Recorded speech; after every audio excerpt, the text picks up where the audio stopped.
Namaste, Adab, Sat Sri Akal, and good morning.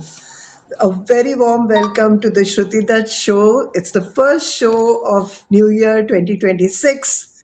And before I start the show, I just wanted to share with you, as I was sharing with my team, that so far we have been doing a lot of inspirational conversations on this show, wherein people have come in, world record holders have come in, top people have come in and shared their life and their nuggets of how to improve our lives, with their learnings. And what I was thinking, of course, we've learned a lot from those episodes also. But today, it's going to be a little bit different because I have this intention that today's conversation, I want you to actually keep a pen and paper if possible and write down those little, nuggets or those bullet points where you are understanding something new or it's been an aha moment for you, something that is helping you transform while you listen to this conversation, which is going to be a very special conversation today. A conversation, believe me, which everybody needs because we are going to be talking and wonderful holistic therapist from Mumbai, and she will be sharing about her work and giving us insights on how to heal and how the healing work is so important in our lives. So whether you feel that you need healing or not, believe me, every person today on this planet, especially after corona, we all need healing. And हमें पता ही नहीं होता that we need healing, because the trauma is somewhere inside our subconscious and we don't even know that it's there. So on that note, if all of you are ready, I will invite my most wonderful guest, Tui Sigman. Very warm welcome to you, Tui. Can you please show Tui on the screen to my viewers?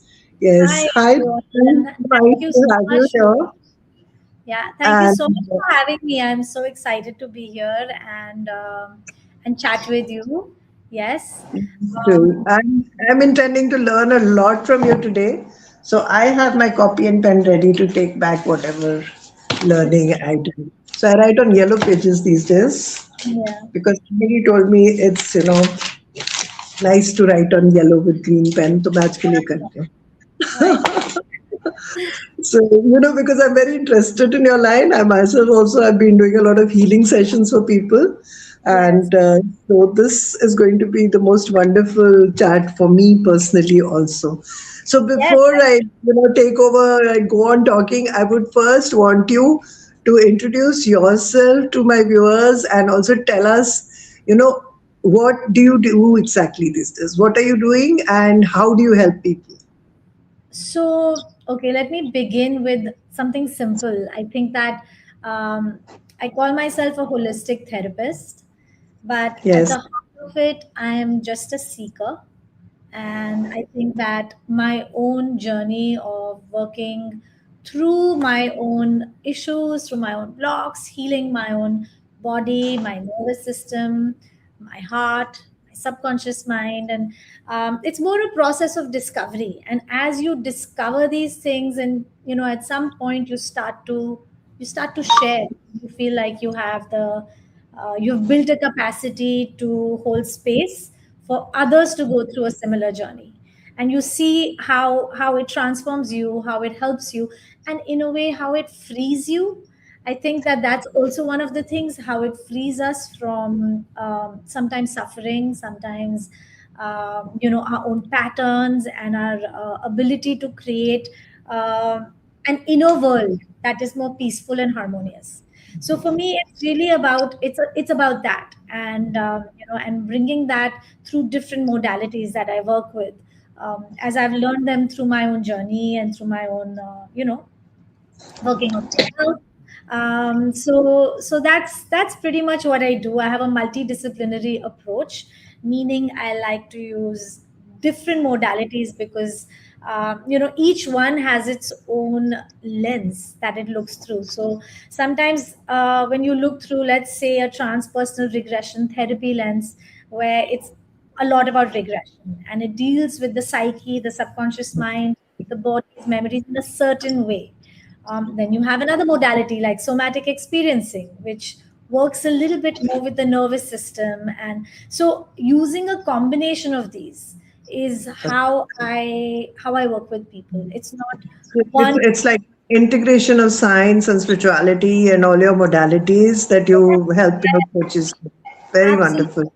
absolutely, So, yeah. tell me a little bit about, your place. It has a beautiful name, and you have a place in Mumbai where you have your clients coming in. So, Yeah, I'd this love to is know my a little bit office. about that. Absolutely, this is my office, and we call it Merkaba. Merkaba is basically it's a word that describes in sacred geometry. Comes from an ancient, I think, beyond Egypt, even in it was marked within Egyptian times, but even beyond that, Merkaba is the vehicle of light, and it has a structure, sacred geometry. And I think if you've seen the star, it's basically a Merkaba star is how our body, our light body, kind of contains the physical structure that we move through life with. Wonderful. So, when you're talking of light, so there's a famous saying of Rumi.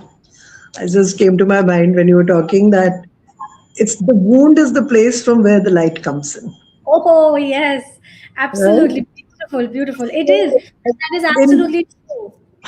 yeah, so I want you to quickly share a little bit about the wound that you probably experienced, which brought in so much light Yeah. into your world that today you are spreading that light and helping so many people. So, where did It's. this come from? How I did you, think I mean, what I mean to say is, why did you take up this, So I you think know? that our wounds are, when we look at our suffering, in a sense, right? We all suffer. Suffering is part of our human condition. Like, you cannot escape life without suffering some amount. And for me, when I started to look deeper within my own self, deeper within my own darkness, and I think this is where we also talk about shadow work. Our wounds are our is that shadow work within us, that part of us that feels the darkness, that feels the pain, whether it's anger, sadness, separation, loneliness, despair, hopelessness. I mean, it comes up in so many different ways, right? Absolutely. When you really go down to the wound and you explore the wound and you start to work with where it began and its earliest inception in this life is the place to begin. And then, as you work through layers, you may go into past lives, you may go into ancestral, intergenerational trauma, you can go into existential, it goes beyond even, and you can really heal it at so many different levels.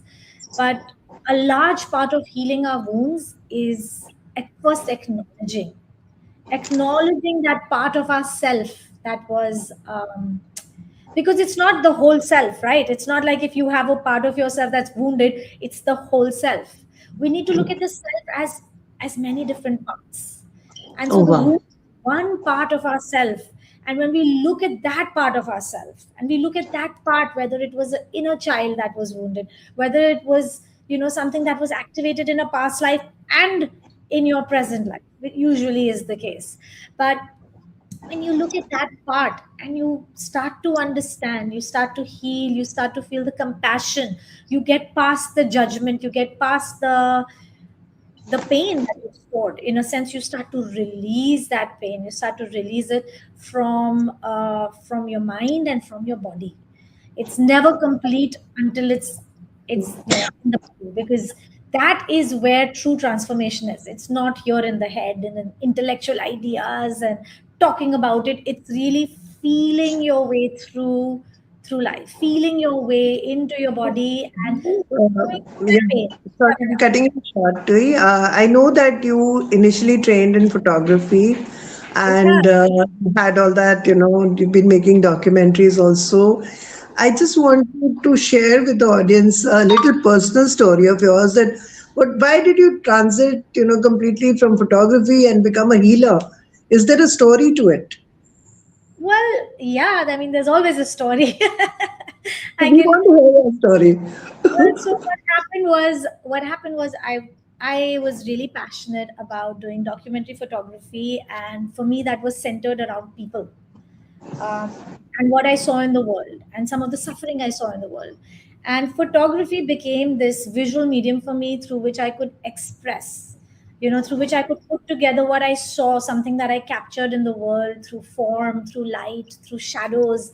And it became this poetic way of meeting reality, of meeting people, of meeting suffering in the world. And I did a bunch of different documentary projects. I worked with I worked with a couple of NGOs and did a little bit of work there. But what I didn't find was a certain level of satisfaction in being able to transform. It was telling a story, but I wasn't able to make an impact. Right.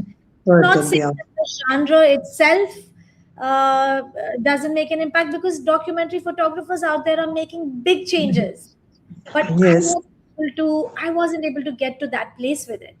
And at that point I also had my first child, which gave me a break.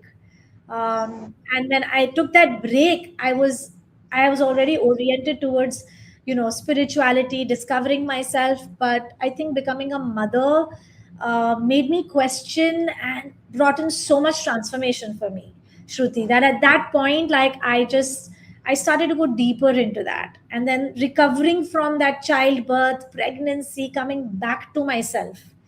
And one of the ways that I was able to do that was yoga. And through that, I gradually, through discovering healing, meditation, I ended up doing hypnotherapy, tasso, and it just went on. And Wonderful. it's a very organic shift, to be honest. So it wasn't ever that I decided that now I'm going to do this. It was just that I got pulled by this current. I was doing that, I was in that current, and then I got pulled by this current. And so here I am, and I don't know. Like, even this for me, I do it till I feel like this is what I need to do. And when something else arises in my space, and if I feel okay, I'm done with this, and I want to go and grow tomatoes, I will go and grow tomatoes, I and then love that. that'll be the current of my life. Love that because I truly believe that change is the only constant. It And is. as a transformation coach, like I showed you the book before the audience came in, Change Your Story Today was my first book. Yeah. And if in life we have to, really enjoy our lives, we need Yeah. to keep changing our story. It doesn't matter really. Yeah. We need And to be. we must go by our heart. And I really applaud you for the thought of growing tomatoes also. We need organic tomatoes in our country. Why not, right? Why not? uh, they will also be, your, I think, contribution towards healing physically, offering Well, those to better. to be But let's come honest, back I think to that what is we are a dream. doing now. Yeah, Yeah. that is a dream But, of it's having. good to have these dreams. I really truly believe in them. They keep you energized, no? Absolutely. So coming back to what you're doing now, your integration of this holistic healing, the integration of science, spirituality, and embodiment of all these things. Yeah, So when you have clients coming over to you, yeah, I'm curious to know, like, how do you, like, suppose any of our viewers are watching who may be wanting to visit you, or if I visit you, what would be the first thing you would tell me? I would. The first thing I would do is ask you, what is it that you struggle with, and what do you want to work on? Where do you want to go? Like, you are here. Where do you want to be? What is it that you struggle with? And we'd get to that. We'd kind of work backwards. That's part of Okay. it. That's one way, but largely it also happens from listening and understanding, because usually people come in with like the superficial layer of the story, and as we listen deeper, we get to deeper layers and deeper layers. And I think through that process of listening, there comes an understanding, and through that emerges, okay, this is where we can go with it, and this is what comes up. So Yeah.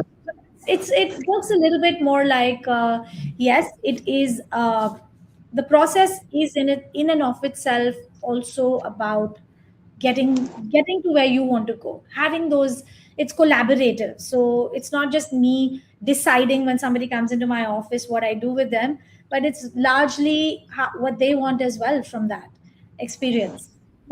Tui, like listening, of course, is very therapeutic. People need to talk, and they need somebody to offload in a way, and they do feel better after offloading.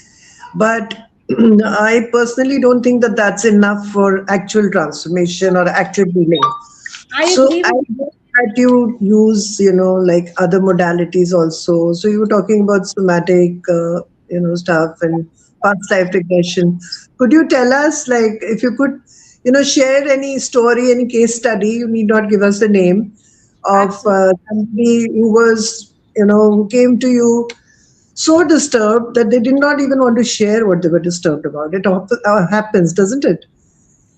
I mean, they don't Yeah. even want to talk about it sometimes. Most of the But they no, most of the time I feeling feel come to people you. come. Yeah, most of the time people come.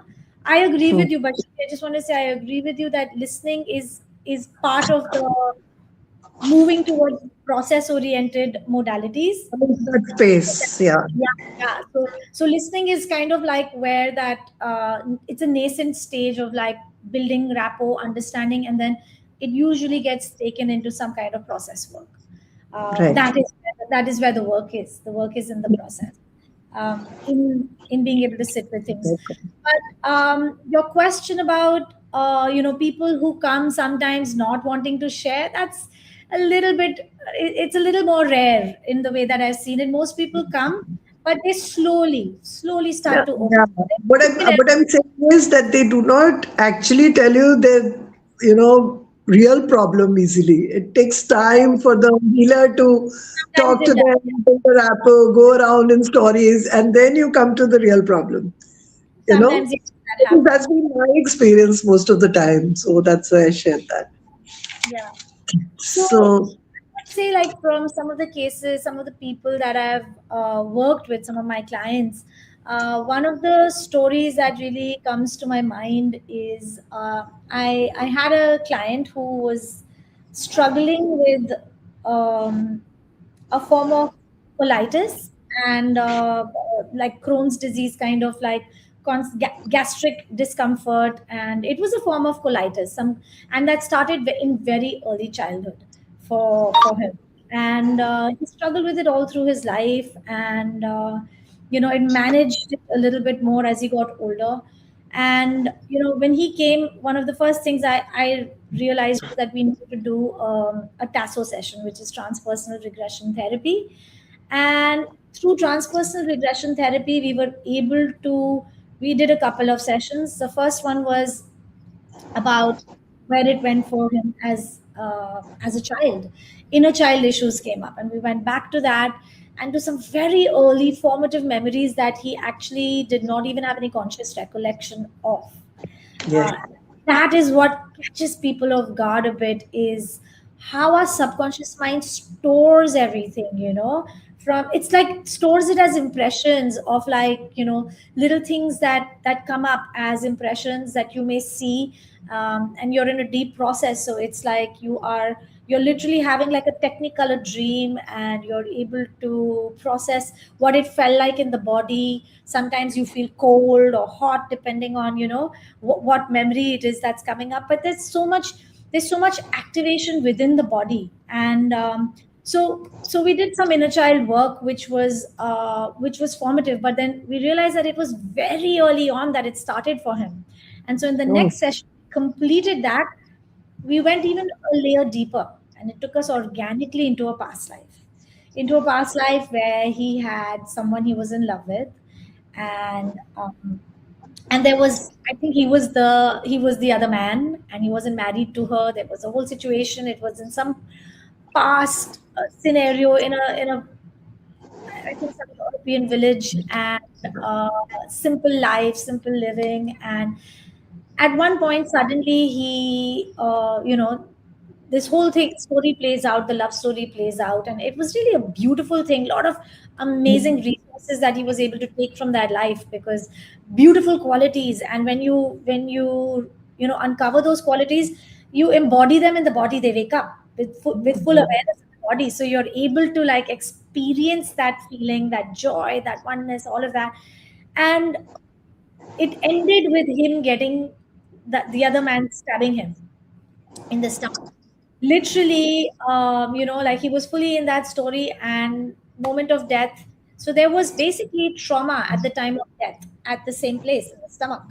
And of course, at that point, he's deep in the trance. He has no connection back to the stomach issue because now he's in this past life, right? So we cruise on, we do that, we complete that, we close that past life so it no longer stays activated within the body's cellular memory. We let go of all of the, release whatever needs to be released from the body, and collect the wisdom of that life, which is so important, right? The That's lesson, interesting. learning. Or So sometimes here, it's completion. yes. Sometimes it's not just wisdom, but it's also completing a certain karma. And after we completed this, his stomach issue really settled a lot. The symptoms came down like almost 80%, 85%. And the rest of it was like barely manageable, no episodes, and he's doing well even now. So, so this is how powerful um, the body is. The Actually, body. it's very true because like I'm a Reiki healer also, and everywhere we do all these healings, we are told that all our problems, whether it's like this IBS that your client was suffering, whether it is asthma, whether there's so many psychosomatic diseases, and they're all a result of past trauma, and there is some healing required at the emotional level. So Yeah. not even if you've had a whole lot of medicines, that doesn't work Yeah. sometimes. Yeah. If you combine both these two things, if Yeah. you combine healing and then take your treatment, you're bound to come out of it. Yes. Yeah. Yes. Yes, that's Absolutely. been my experience also. And I truly believe that, what you're saying is that, this trauma, whether it's from your past life or it's from your childhood, it doesn't really happen to you just from the outside. It actually happens inside you. It goes Yes. right into your body. You're So so whether right. it's your stomach, whether it troubles your lungs, whether it's troubling your head, like you get migraines. So Yeah. it affects some part of the body. It could be, body pains, knee pains, anything. Yes. So Yes. that's why I personally feel that, the world today, we all really need emotional healing completely. And that is why I'm so happy that you're my first guest today this year, I am because honored. Thank you. the more and more, we need a healer in every family actually, The and that's truth, how. Shruti, no, what we need to realize is that we are our greatest healers. We are the healers. Yeah, It's but I mean, what I'm saying is this understanding of what we are just discussing must go to every family, every person, so that when they feel low or they are not feeling well, they can also look into what emotions may be causing it and make yes, an attempt to heal that, yes, So this is yes. what I'm coming to. I So think if that, yeah, what you're that's talking something I about think is a the skill viewers can set. note down. Yeah, Shruti, but what you're saying is very important because it's a very vital and important skill set, often that we don't learn. It should be taught in schools, in my opinion. It should be taught in schools. Absolutely, We should be absolutely. not only taught how to work with our emotions, but how to work with our nervous system, how to work with our emotions in the body. I think that is so vital, so vital. So Yeah. yes, I agree with you fully that yes, it's a Yes, very important. I agree That's with you also because I've been an educator, I've been connected to a lot of schools, and yes. I also truly believe that there are two things which are school education, at least ours. Now it's changing, people are doing these kind of sessions also. Yeah. But I feel when I look back on my schooling, I missed out on two major things. One is Yeah. this, life skill of handling your emotions. Yeah. Second is the financial literacy. I agree with you on that too. Yeah, these are two, and these are the two most important things in life. Yeah. You You know, need to learn how to handle money and you need to know how to handle your emotions. Navigate your yes, these are the most important things. I mean, You're what so are you right. saying in school for years and years and 3 years in college? I learned nothing. Yeah. I went to the best institutes in the country.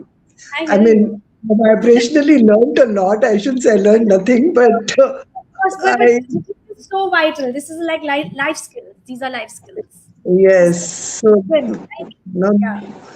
so these are really very, very important. Anyway, so was a very interesting thing that you shared, and that he was able to come out of his IBS after your healing is And what I want the viewers to note down.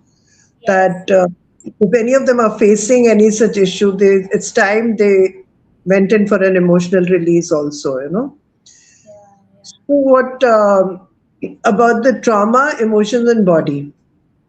yeah. That you've just spoken. I want you Hmm. to tell us a little bit more about how we can detect from the pain of our body what kind of trauma it would be, or from the trauma what kind of effects it can have, something like that. If you could just share with our viewers, So like yeah, yeah. Go on, go on, go on. no, like suppose I'm let's say I'm having a lot of problem breathing. Ah. So what could it be? So, with somatic experiencing, which is one of the modalities that works a lot with the nervous system, works with the breath. And part of what happens is like when you understand, one of the most fundamental things in the polyvagal theory is that our body's intelligence, the innate intelligence of our body, it already has the ability to not only navigate stress, but to meet stress, come up into activation and deactivate itself and come back and repair and heal itself. So often the problem is not in our body's ability. The problem is that we get stuck in stress because we don't allow it to move. We don't allow our emotions to move. We don't allow ourselves to feel. We don't allow ourselves to notice what's happening in the body. We get too caught up in our mental, the mental part of whatever it is we are dealing with. Let's say it's like some problem, like you get caught up in the mind, you get caught up in the thoughts about it. And I think that is where we get stuck, where we get lost, because when you're here, when you're in this mental space, you are not feeling what's going on here in the body. And the body is constantly alive, and the intelligence of the body is constantly talking to us. So when we tune into that, when we tune into our heartbeat, our breath, our feet feel, like just noticing what's happening, tracking our body, learning to become a little bit more adept at tracking our body, because the body is like an organism, that's an intelligent organism. And you don't so much need like this external sort of solution. Often it's just paying In attention. And the truth is, your question, Shruti, is a very good question, because it's not always about finding what trauma it is, or going into the story. Sometimes it is learning to sit with what comes up in our body, learning to sit with things and allow it to move. Like when you would know this from like when you're a child. As children, it's so beautiful how organically emotions move through us, and we allow them to move through us. We get upset, we cry, we take our time, we sit in our pain, we cry, and then we have this huge release, and then it's like a it's like you see all something, so everything. so and then you forget everything about it. Yeah. And there's a peace that comes after. And it's not just here, it's here in the body, in the heart, in the mind. So it's a very integrated kind of process. If we allow ourselves to feel, then that guides you. You don't need much. That would be my biggest, I would say, advice to people is allow yourself to feel and sit with it. I'm not saying act on it. You don't have to act on every feeling, but learn to notice how things feel as sensations in the body. And Actually, I think that's a beautiful point you have made, because it's reminding me of my days at the Vipassana Center. Like 10 days I was there, and yeah, all we did was to focus on our breath, breathing and sitting still. I mean, those are the two main things that we do there. yeah, And initially, you feel, it's not easy because you're not supposed to communicate and you're just looking inside for 10 whole days. You can't yeah, even do gestures to anybody. yeah, So that itself, that program itself becomes very healing, yeah, even mentally, because you kind of get grounded and you connect to your inner self. in a very, very Yeah. mystical way. It Yeah. happens, and Yeah. you have to wait to experience it. So I things didn't help. It also, like, you're very right that our body, God has made it. It's like it's so magical. We still don't know how it works completely because we didn't get a manual. So we are still in the process of Yeah, learning. that's the So, mystery, Shruti. That's the mystery. It's like yeah, you learn about the universe through yourself, through your body. yes. And Body see, like, that for example, when we suppose we cut our finger. yeah, So these days, because we have access to, your father's doctor and you have hospitals, so we go to the hospital, we get a tetanus injection, we put a putty, and we do medicines, and we eat pills, and we yeah, do the whole lot of things. But earlier on, if a child or anybody cut his finger in a place where all this was not available, they would just probably wash it in the river water, and in a day or two it would heal, yeah, right? It yeah. because body self heals. Body itself heals. Exactly. But we Body, have forgotten that part. yeah, So yeah, we get paranoid and the suffering, and we increase the suffering, and we go through all this. yeah. And it's like it's our lifestyle, no? We can't accept it that it will heal. We don't have the patience. I think what happens is we forget Shruti because one of the main reasons I personally, this is my belief, I feel we forget because our lives or our lifestyle sometimes is cut off from nature, and Yeah, more we spend absolutely. time in nature or around nature, it becomes I think we come closer to these truths because it's a Yeah. truth. It's a truth, and it's just it's remembering. Similarly, from coming to the mind, like when we get very stressed and we're feeling helpless, and Yeah, so people just, we get a headache, we take a pill and pull our quills and we go to sleep and try to, somehow navigate ourselves like that. But yeah, I personally have realized over the years that all we need to do is to sit still and breathe slowly, you yeah, know yeah, and absolutely. that within our mind also a lot of calmness will come, lot of Absolutely. things will get settled. So that's one of the best ways to, actually, I've been doing anger management workshops also to release your anger and That's right. stabilize your mind so that you can respond, instead of reacting all the time, which Yeah, has yeah. become a very common problem, I feel, especially, because I don't blame them, the youngsters, everybody is so, worked up all the time because the Um, world is like a rat race these days, no? Everybody is after something. So yes, they don't have time to take those breaks to yes, connect. yes. Even when they go for breaks, it's a stress because they don't know which place to go to, where will they be staying, what to take. They make it into, an Shruti, emotional. no, because that's very important what you're saying because it's the truth of our society. The way the society is built is completely toxic. It's built Yeah, to destroy us. It's built to destroy our inner peace. So for us to be able to live with slowness is an yeah, active rebellion against the system. Because absolutely. Like we just finished with the new year. So do do one do big do, step do. was, Yeah. where will we send our New Year selfie from? No? So a lot of people had to travel abroad to put their selfies for the New Year night. So these Me too. things are happening. It's a fact of the My pajamas, society.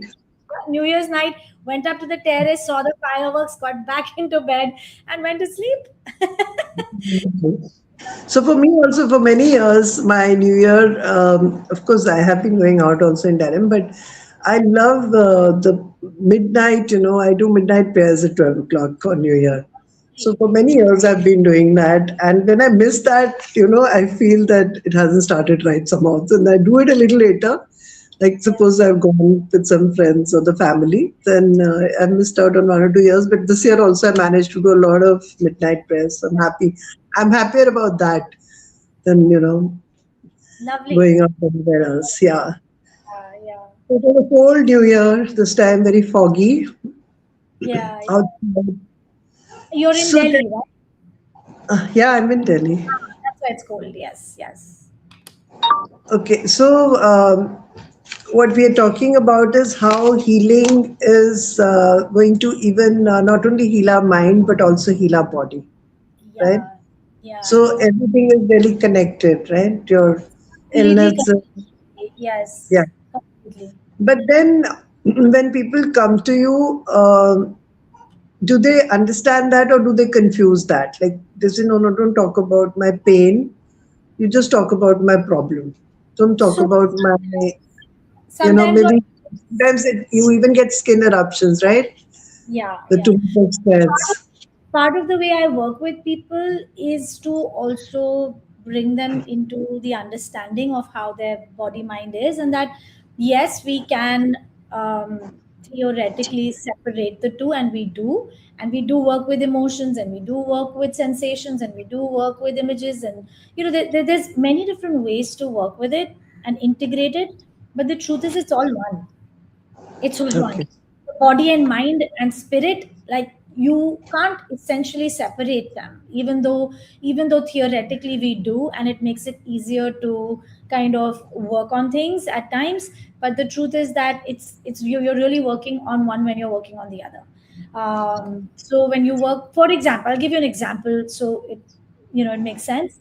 When you work when we work with just this example which I gave you of this man with the IBS and colitis, he had a strong medical issue in his body that was fully manifested, right? So it wasn't just like he was having pain; he had a manifested issue where you could see that the intelligence of the body was somewhere having some sort of issue in being able to operate smoothly. It was not flowing. The intelligence of the body was not flowing in this part of his body for some reason. So when you look at it like that, and you look at it and you go into, let's say, in this particular uh, in this particular client, I used Tasso, which allowed us to go deep through images and the somatic bridge, which is the body and the way the body remembers it. So the body's memory through sensations and all of that. So what happened was that we worked with the emotions, the scenes that came up, as well as what came up in the body as a product of this, the connection between the two. So when you kind of unlink that connection, you release the emotions, you release the trauma in a sense of the body, because even the past, let's say a past life, we had a traumatic death, that the trauma of that death, if it was a we didn't die properly or die well, there is something about dying well, and if we did not die well, that does stay as an imprint in the soul memory. And so then when you go back to it, it sometimes activates in childhood, and that was what activated. So it was not the trauma of that lifetime, the love that he lost. Yes, that was part of the story. But when we heal that, what happened was we effectively healed that at a soul level, and that integrated and took its time and came up into the physical level. Now, when you do this from the nervous system perspective, that's a Yeah. totally different lens, right? In the nervous system lens, it's different. We're not working with these kind of images. We're not going into the past. We're working with how things are stored in the nervous system as imprints of past experiences, but we work on it in a present focused manner. Yes, So and can. yeah, so each modality lends itself to working with this mind, body, spirit in a very Right. different, yeah, Yeah. very different. Yeah, I was also thinking, like, this whole thing about past life, not everybody believes in it, right? Oh, And oh, when we do past life regression, some people say there are so many past lives. Now we don't know which past life we go to, and where when you do it, do you go to the right past life, which can give you the right direction? Does it so happen automatically, or do you have to yeah, keep going again and again? so it happens organically, because consciousness is, you can say, a self-aware but self-evident principle. Okay. And so trusting in, when we use the somatic bridges, we also use aura exploration, personification, where we use work with different parts of consciousness or psyche of the self. And when you go through that, it's the consciousness of the person knows what it needs to throw up to heal in the session. So I trust in the consciousness of the person in front of me, the intelligence of the person's that's running the show within their body mind, right? Their God principle, let's say. All So, right. so basically, there is, yes, a structure, a little structure, but What what is comes in the lifetime where you have had these disturbing experiences? Probably you will go back to that first yes. because your subconscious is telling you to connect there. Sometimes you Is go that? back, yeah, you go, sometimes you go back to the very root, to the very first, but sometimes you go back to something that's sooner because it needs to be addressed. So for instance, if there's like a inner child, right, an inner child that needs to be addressed, you will not end up in a past life first. You'll end up with that inner child because that inner child wants to be seen. That inner child is, look at me, look at me, look at me. So until you look at that inner child, you meet that inner child, you love that inner child, you heal that inner child, and you integrate that inner child with love within yourself, then you are ready now to open the next layer. So it's not always that we go to the very origin, although that is the intention, because where it begins, you can say, in the origin of the issue is where we can really kind of undo the energy, the cause and effect that it's caused. Yeah. So I really love this concept of inner child. Of course, we're talking about the inner child as a past thing, but मुझे Yeah. तो अभी भी जो मुझे लगता है मेरे अंदर एक inner child है ना, even now, And of that course, child. you So नहीं. हाँ, तो वो जो child है ना मेरा बहुत ही naughty है, बहुत ही अच्छी बात चुलबुला है. That's good. है. Chulbula naughty is good. We want to have those. I mean, So having I access have to to. chulbula child is the best thing. Yeah, and what I have realized is that this little child, the inner child within me, is always wanting love Yeah. and I'm sharing my own thing. And so, somewhere when it does not receive love, it has an emotional issue. तो अब मैं Yes. उसको बहुत प्यार करती हूँ और जब से मैंने उसे प्यार करना शुरू किया ना everything is settled Yeah. Absolutely. Absolutely. No, but so that it's is that. all self love actually I'm telling so especially in Yeah. our country we really need that I feel especially the women Yeah. because women are so busy giving love to others, so busy doing things for others, they very often do not receive it back. And even if they do, they are not open to receiving it back because they feel that it is their job only to give, give, give. And Yes. in that That's sense, generational too. That's ancestral and generational, also cultural. You look at yes, context conditioning, uh, yes, conditioning, cultural conditioning. But as you get older and you start to see it, what you named is something that you've seen, that you're aware of. And as you become aware of these things, you then have agency, you have choice, yes. and you have the ability to say, okay, I no longer subscribe to this view anymore, and I choose I, as an I adult. think it's You know, okay to give, but what we need to learn is to be able to receive. yeah, that's A the lot of feminine principle, Shruti. The seeing is the feminine within us. So the masculine is the give, give, give. So we when you become a mother, like yeah, when I truly believe when a child is born, child to baad mein paida hota, the mother is born. Like you said, you had a spiritual. So I'm a mother of three. So I know what kind of transformation takes place after a child is born. It's absolutely. very different. So that is the time the mother forgets that she needs to receive. Of Hmm. course, the child gives her a lot in return, but Yeah. still, there is a gap somewhere. So that, that opening up your mind to joyfully keep receiving and also acknowledging your receipts Yeah, with yeah. It's good. gratitude. Because we sometimes receive, but we don't acknowledge, and we forget that we've received it also. Yeah, You yeah. do that. So, Receiving and comes from many places, Shruti. So it's what we want to receive also sometimes. It's yeah, aware of that.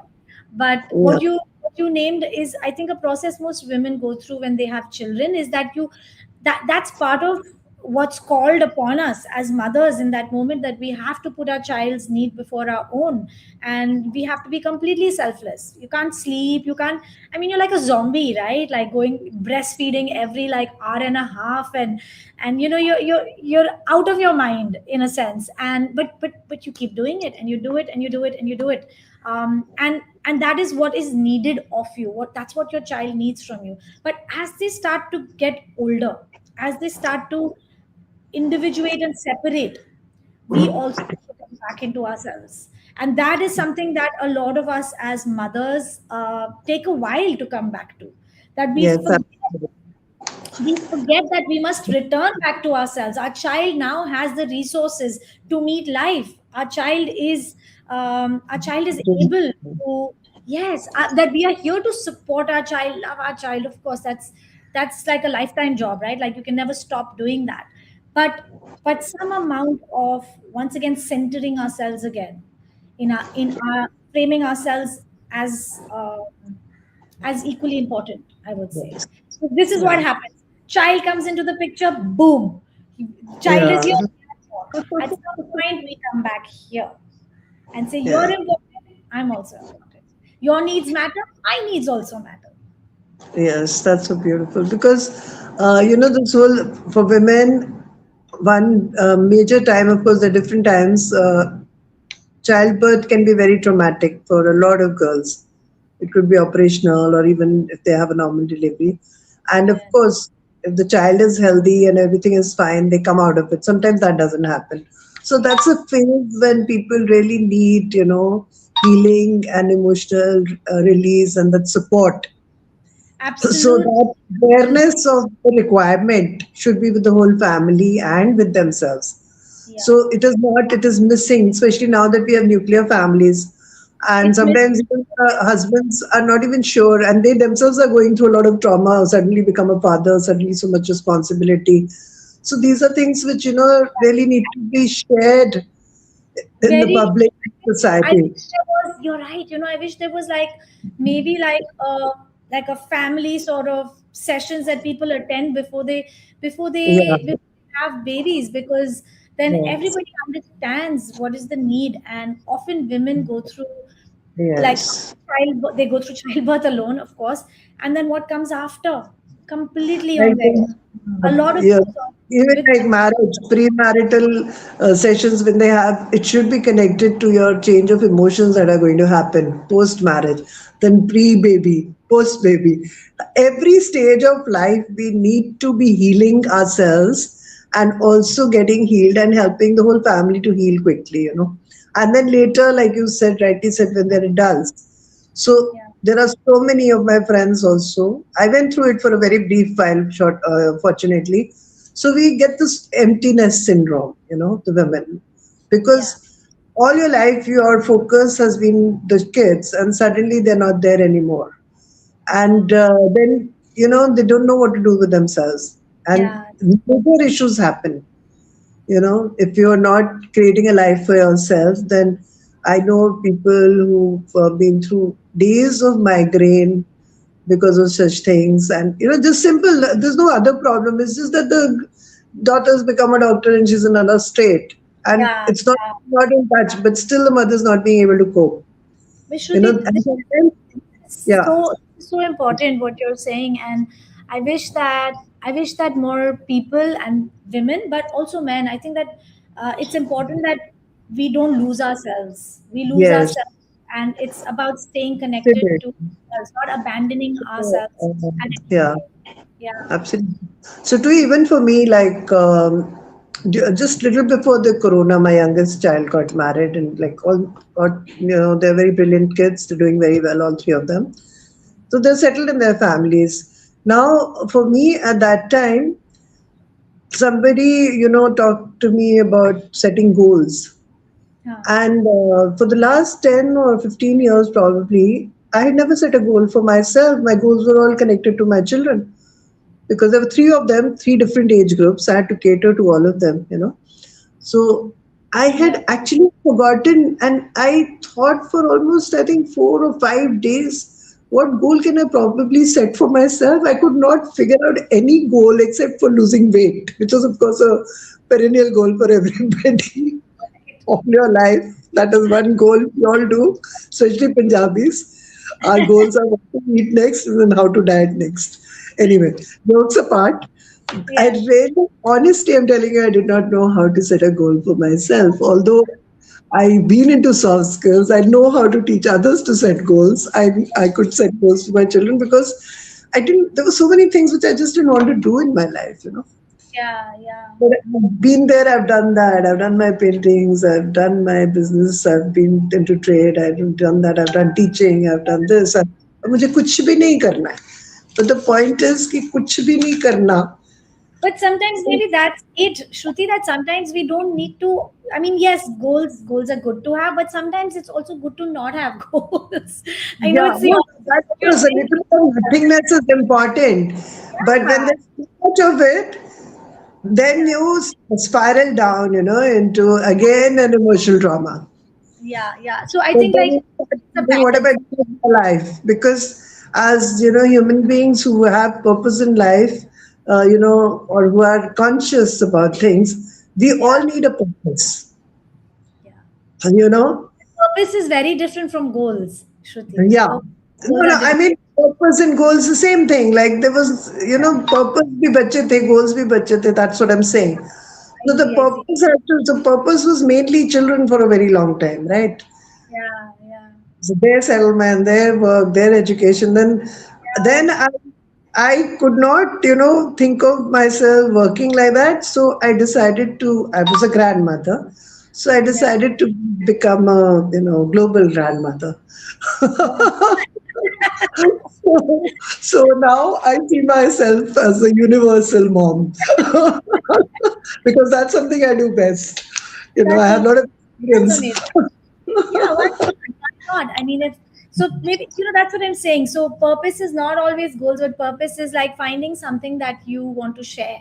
And for you, Yeah, if it's like, I'm yeah, that mother, that for you, yeah, you're able to connect to that mother energy within you so easily, right? Then yes, that is how what you bring, and yes. Because that's good. I'm always concerned about what my children will learn out of my conversation. No? That is my focus. So that's a natural thing coming to me. It is not something I've picked up from anyone else. That is lovely. So because Yes. that's how I am. So, and that is this sort of purpose gives me that feeling of emotional well-being and peace in my mind Yeah. when I Yeah. do any of these activities, when I'm helping the youngsters somehow or the other. So Absolutely. Absolutely. that's how I feel that I have healed a lot, but I want to hear from you that once you're done with the client, you've given the therapy, you've done everything. So, how do you get to know that this person has healed? Because after, they may feel very healed at that moment, and another 2 weeks later, they'll come back with the same, bad Yeah. story to you, probably. Then, how do you cope with that kind of situation? So usually, like if I'm working with somebody, it's we have an ongoing rapport, and I am very available to my clients. I like it like that. I am not a traditional like psychotherapists have all these like different kinds of boundaries. I have boundaries too, but my boundaries are a little bit more where there's allowance of sharing, and I like to know how they're doing. I check in with them, especially if there's been an intense session. I do check in because sometimes integration can be a little bumpy for some people, and so definitely yes, we stay in touch. But if it's ongoing and we're still working on stuff, then I see them on a weekly basis, and so we keep with that too. And in between, if there's anything that comes up, I'm available to them over the phone or WhatsApp and things like that.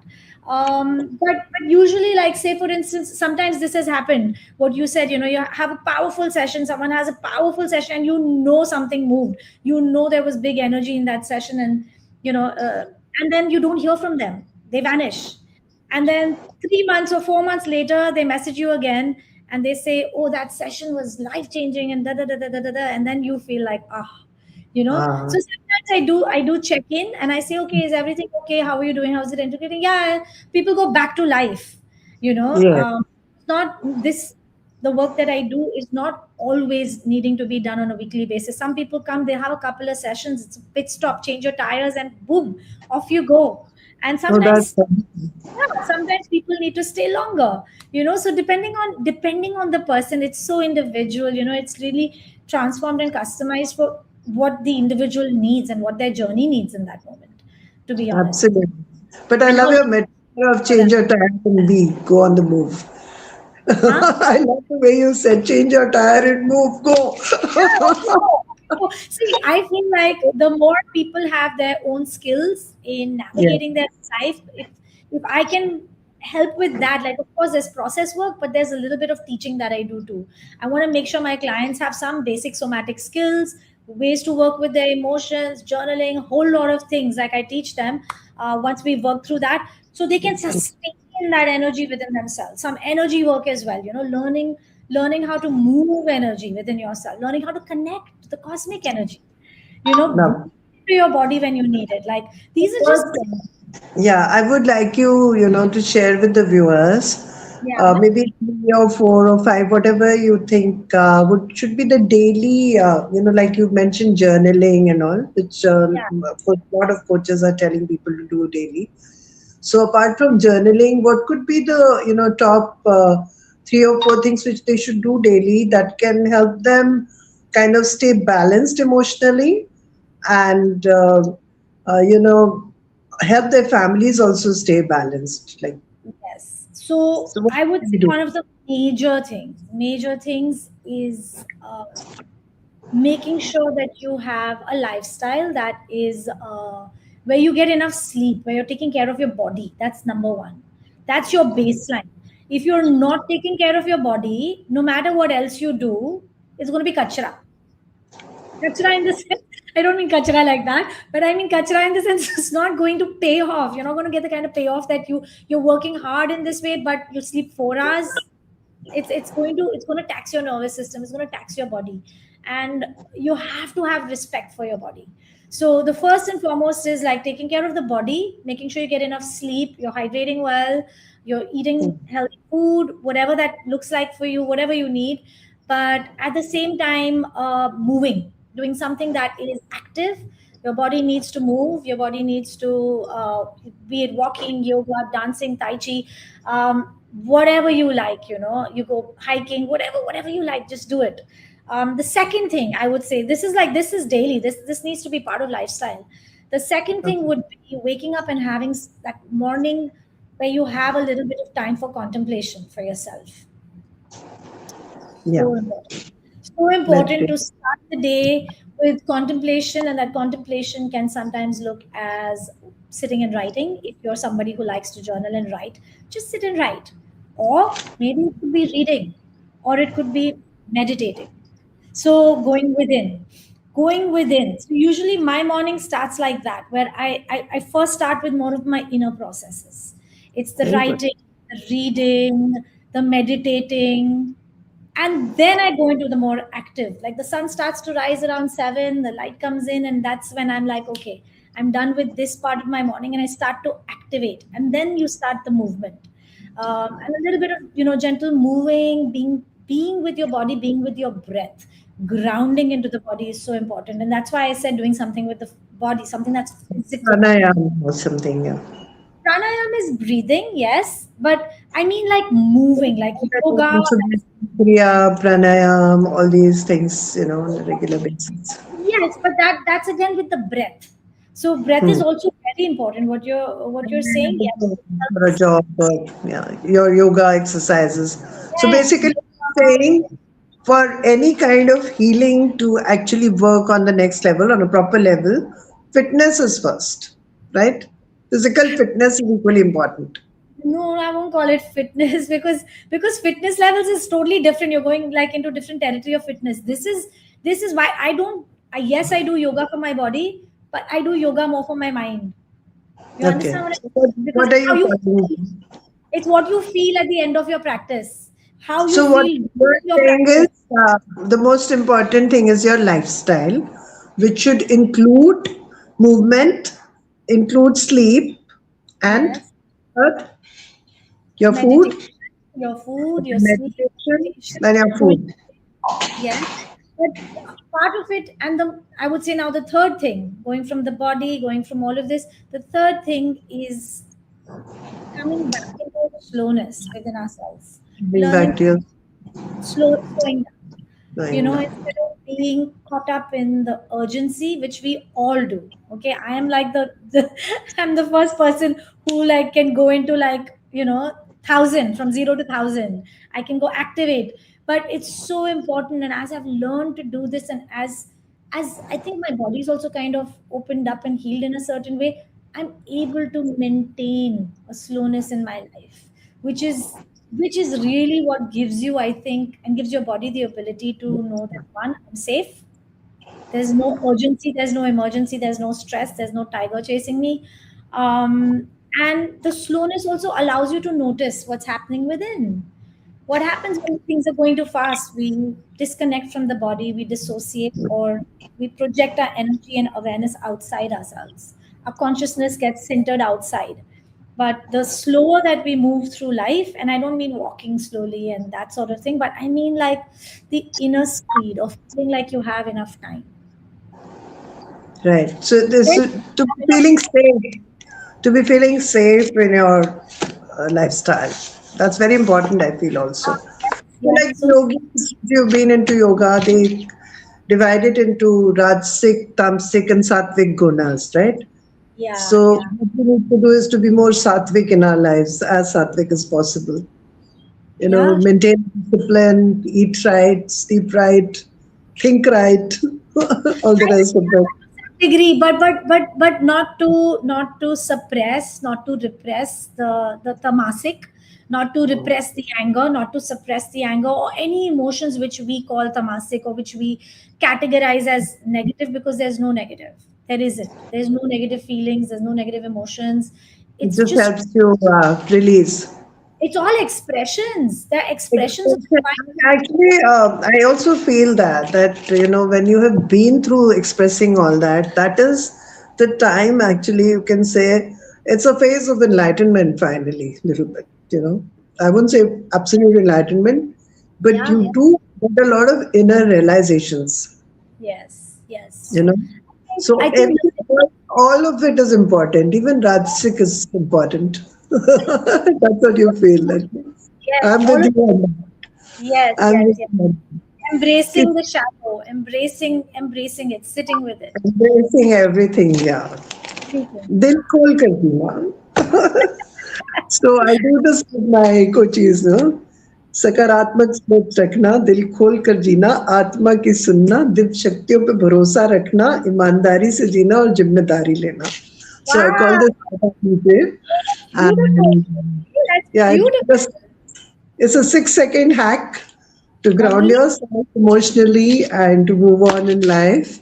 Yes. So, on that note, I think I would really want to tell the viewers if they have taken down any notes from this, they should put them in their diary. And also, if you feel you can share them in the comment box, we'd love to read them later and Yeah. see if this conversation which we've had has helped you in some way, given you some insights on how to navigate yourself in this world and stay peaceful and keep your emotions in control. And of course, the awareness that if you ever need help, there are coaches, there are people like Tui, I'm also a coach. Do not hesitate to reach out to them because the more you delay in healing yourself, you are, creating not only chaos in yourself, but probably in your whole environment, your family. So, and it may lead to, as we've been discussing, major health problems. So, it's very important to, address your emotions, how you're feeling, if you're feeling depressed or if you're feeling low, and take charge of them. So, because we, I truly believe, were born to be happy. God did not send us to this world to feel suffering or to No. feel low. God has sent us to enjoy life. That's why He's given us such beautiful nature, to go for nature walks, such beautiful flowers, so many beautiful things in this world. Right. And Yeah. That's the Such whole. beautiful, yeah, and beautiful people like Tui. So thank you so much, Tui. And yes, Tui का नाम में भी एक mysticness है. It's very mystic. कि Tui कौन है? But Oh, Tui is also Aprajita. Tui yes. is also Shakti. She is Durga Shakti herself. And so both the names are beautiful, Tui. And So much, I Shruti. thank It's you. such a pleasure to chat with you, and I'm so happy that you had me, and yes, I'd love to absolutely chat again with you offline as well, and it's been great getting to know I you. think we should do a session on past life regression. That really intrigues me. So we will do another session on that, maybe only on that. We So will. thank you so much for being here, and thank you 10 News for this wonderful episode in Thank the you, Jen. beginning of the year.